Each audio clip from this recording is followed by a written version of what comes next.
Rectangle's lemonade stand. Rectangle wants to buy a gift for this friend Pentagon. He needs to earn some pocket money first though. I'll stand up a lemonade stand outside, he says. He picks lemons from their lemon tree and squeezes them one by one. Now he adds some sugar. But the street is very quiet and Rectangle isn't getting many customers. I will help you make a signboard, says Pentagon. Yummy lemonade made with real fresh lemons. Rectangle and Pentagon shout.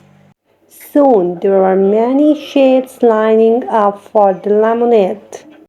Rectangle and Pentagon are now excited to go to the shop. Now they have enough money to buy gifts from each other.